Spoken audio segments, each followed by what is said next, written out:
দেখুন, ভোর 5টার সময় বেরিয়েছিলাম, বাড়ি গেছিলাম। তাই গুড় নিয়েছি, কাঁচা কলা নিয়েছি, পিঁপড়ে নিয়েছি, নারকেল নিয়েছি, বড়ি নিয়েছি, 2 রকম মাছ নিয়েছি, পিঠে নিয়েছি, আর এই শাক ফাক নিয়ে এসেছি। 1 সপ্তাহের জিনিস কিনে নিয়ে এলাম। এখানে যা জিনিসের দাম, তাই দেশ থেকে নিয়ে এসেছি। একটু কষ্ট হয়, কিন্তু আনতে গরিবের ছেলে আর কী করবে, যতটুকু পারা যায় বাঁচিয়ে চলি। বলুন মিডিয়া বাবু, কী করছেন আপনি?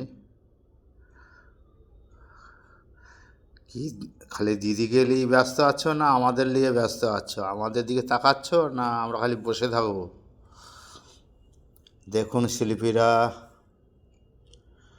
আজ বাড়ি গেছিলাম। দেখুন বাবুরা, আজকে বাড়ি গেছিলাম।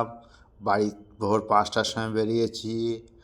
এই দেশের থেকে একটু বাজার টাজার করে নিয়ে এসেছি, পিঠা পিঠা বানিয়ে নিয়ে এসেছি, দুধ নিয়ে এসেছি, 2 রকম মাছ নিয়েছি, গুড় নিয়েছি, এই শাক ফাক নিয়েছি। এসে একটু কষ্ট হয়, কি করব, পেটের জ্বালায় যেতে হয়। ওই বাড়িও ঘর দরেও একটু দেখা হলো, আবার এই চলে এসেছি।